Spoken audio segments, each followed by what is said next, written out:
Con su permiso, diputado presidente. Compañeras y compañeros legisladores, como mexicano, es una enorme satisfacción saber que de aprobarse por esta soberanía el dictamen de la iniciativa de la ley para impulsar el incremento sostenido de la productividad y la competitividad de la economía nacional, tendremos una institución que, de cumplirse, nos proporcionará la oportunidad para salir del hoyo neoliberal en el que llevamos sumidos 3 décadas. Como diputado presidente de la Comisión de Competitividad y por ello como quien condujo los trabajos de los 52 legisladores de las Comisiones Unidas de Competitividad y de Economía, cuya valiosa participación agradezco profundamente, así como también las opiniones de la Comisión de Fomento Cooperativo y Economía Social, me siento honrado al presentar ante ustedes el dictamen, votado por unanimidad, por Nueva Alianza, el Partido del Trabajo, el Verde Ecologista, el PRD, el PAN y el PRI, sobre una iniciativa de ley capaz de transformar profundamente las reglas del juego de la economía mexicana. Hace más de 20 años, un alto funcionario del gobierno federal manifestó que la mejor política industrial era la no política industrial. La consecuencia fue la reducción anual de la productividad de la economía mexicana a una tasa de menos 0.7%. Es decir, nuestra economía es ahora menos productiva y por lo tanto menos competitiva y por lo tanto menos capaz de ofrecer bienestar a la población de lo que era en 1980. Hemos perdido 34 años. El clamor Ayotzinapa somos todos, generado por la increíble gravedad de los hechos, nos hizo evidente a los mexicanos el tamaño de la crisis que padecemos. Crisis no solo económica, sino de inseguridad. Inseguridad incrementada por la propia crisis económica y potenciada por la narcopolítica, la corrupción y la impunidad. Crisis expresada incluso en una reducción drástica de la credibilidad de la población en las autoridades y, peor aún, en la pérdida de todo género de expectativas y esperanza. Tengo 74 años de edad. Nunca había presenciado una situación en la que México, nuestra patria, estuviera en riesgo como ahora, en la que la nación se nos estuviera desgajando entre las manos. Los jóvenes, decenas de miles de ellos en todas las latitudes del país, más enfática aún que en el 68, nos están mostrando su capacidad de expresión ciudadana en las calles y en las redes sociales. Exigen que las autoridades y los representantes populares estemos a la altura de las circunstancias sumamente graves que exigen tomar decisiones y acciones radicales capaces de resolver los diferentes factores de la crisis. Exigen actuar ya, promulgar leyes necesarias, mas no suficientes. Es impostergable cumplirlas y hacerlas cumplir. Todo esto es hacer política, y política de Estado es lo que México requiere ahora para salir de la crisis sistémica que padecemos y poder así emprender un nuevo rumbo. Los siglos XIX y XX de nuestra historia son testimonio del incontable número de ocasiones en que los mexicanos y sus representantes populares han estado a la altura de crisis sumamente graves y, aprovechando la coyuntura, han aprovechado la oportunidad histórica para crecerse, para decidir y actuar con el objetivo de colocar a la patria en un nuevo camino que resuelva los problemas críticos y nos coloque en una nueva trayectoria de realidades y esperanza. Pero también esos siglos han sido testigos de cuando ni los mexicanos, ni las autoridades, ni los representantes populares han sabido crecer y estar a la altura de las circunstancias. Y en esas ocasiones, México perdió el rumbo, olvidó los postulados de Morelos en los sentimientos de la nación, se hizo de la guerra civil un modus vivendi, nos invadieron, perdimos la mitad de nuestro territorio y después de la Revolución Mexicana, de la Constitución del 17, del general Lázaro Cárdenas y del milagro mexicano, se olvidó la patria y se decidió volvernos el pobre apéndice maquilador y dependiente de nuestros vecinos del norte. Ahora, en esta penumbra coyuntural, debemos decidir todos, mexicanos, representantes populares y autoridades, si vamos a crecer políticamente para emprender un nuevo camino capaz de resolver de raíz los problemas generadores de la crisis, o simplemente la iremos administrando con la supuesta intención de que no nos estalle en la cara.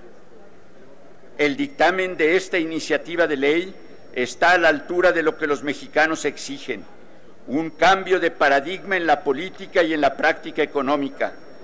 Urge este diferente paradigma económico para arrojar de la historia al consenso de Washington y a los íconos malinchistas que lo han acompañado, para así volver nuestra mirada, nuestras preocupaciones e intenciones y, por supuesto, nuestras decisiones hacia nuestra economía interna, hacia nuestro México, aprendiendo de su pasado grandioso que nos ha hecho lo que somos y lo que podemos llegar a ser a partir de esas trayectodependencias históricas y de las brechas de libertad, de decisión y de proyección del futuro.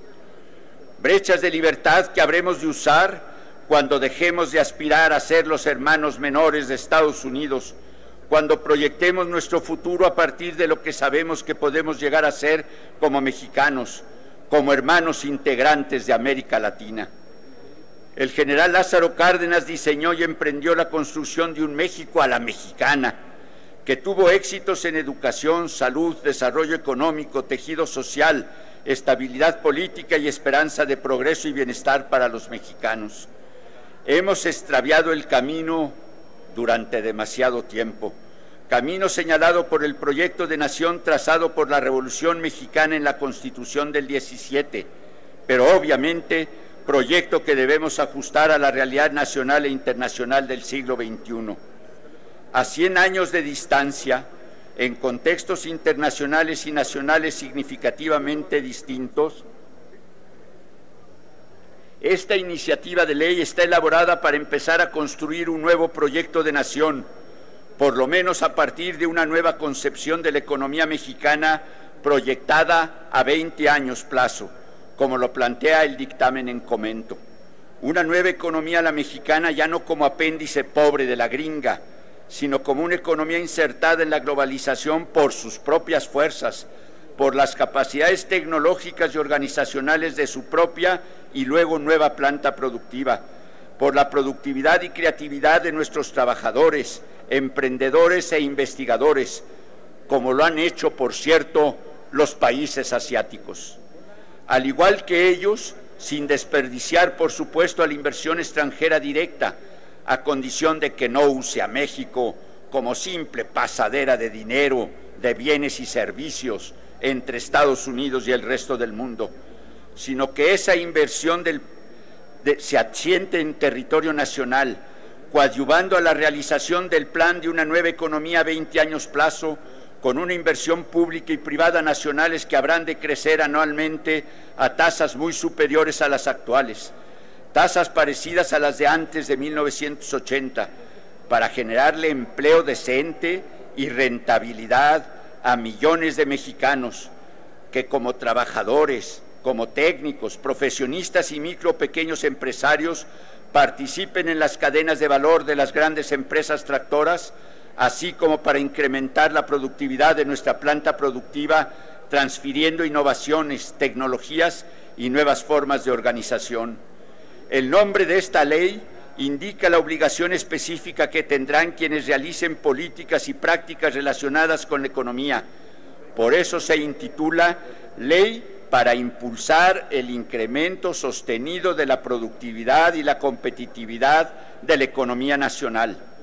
El supuesto principal de esta ley es que la competitividad de una empresa, sector, región o toda la economía nacional no se sustenta en el abatimiento de los salarios y ni siquiera en la reducción de los costos de otros insumos, sino fundamentalmente en el incremento anual y sostenido de la productividad.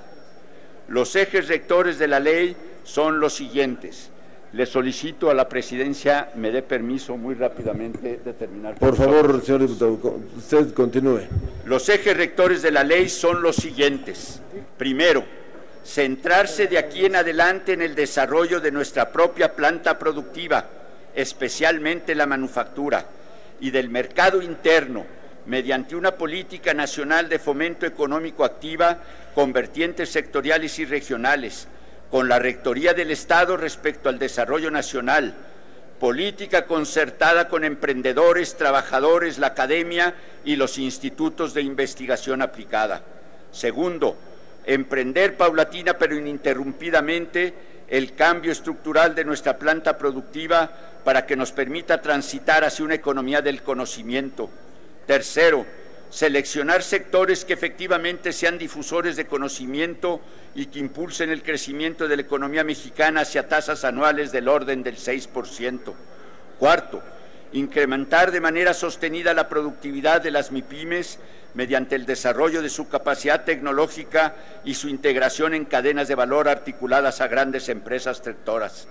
Quinto, emprender una política pública que apoye a las 6.257 empresas maquiladoras y manufactureras de exportación para conformar su proveeduría mediante cadenas de valor integradas por MIPYMES en territorio nacional y no en el este asiático o en países llamados desarrollados.